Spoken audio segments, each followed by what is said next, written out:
One day in winter, about the time of Christmas, I was meditating early in the morning when suddenly I found something giving way in my brain, as if a new aperture had opened, and I felt an energy rising up from my spinal cord. At first I was terrified, and my attention went to the sensation caused by the energy.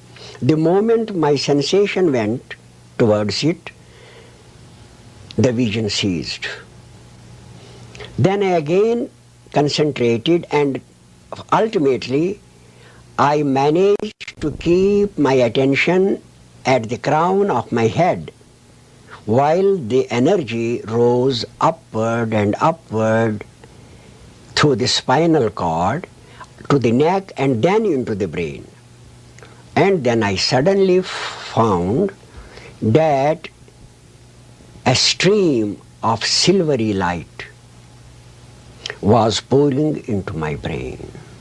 There was a sound like thunder or like a waterfall in my ears, and the noise grew louder and louder and louder.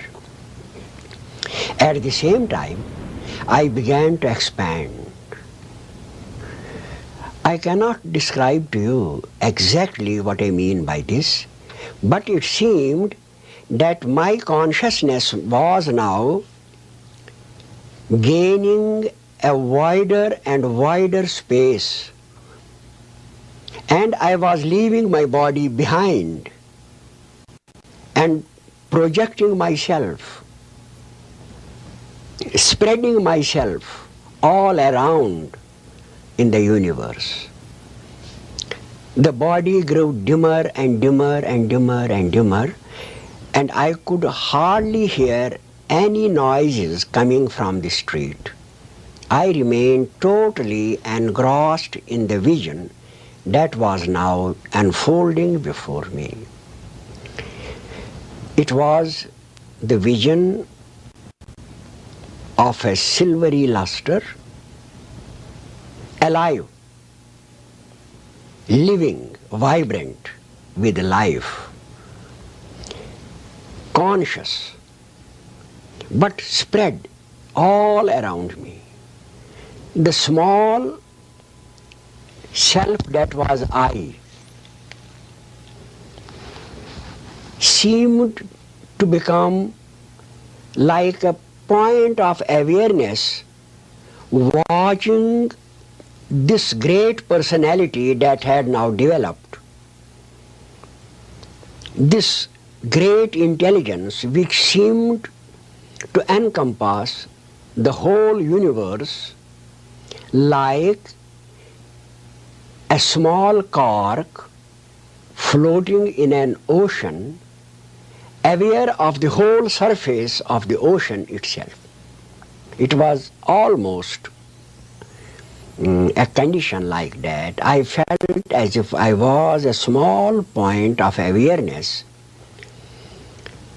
floating in an ocean of consciousness, aware of it in every point of the compass.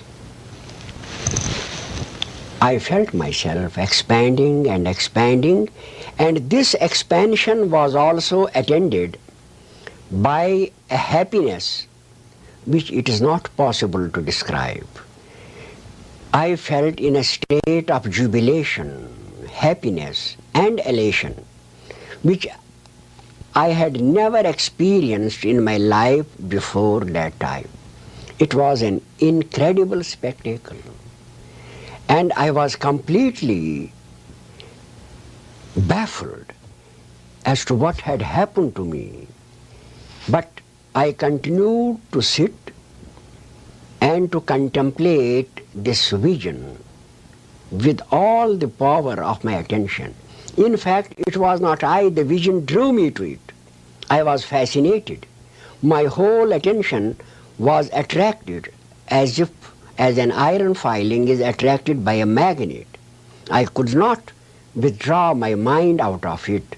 I remained contemplating the vision for some time. Finally, this circle of light grew again narrower and narrower. It began to contract. And I, who had now expanded immensely, began to feel myself contracting. The eye became again narrower and narrower and narrower until all of a sudden I found myself in the body and again was conscious of the flesh and of the sounds in the street, and also the light was now pouring into the room.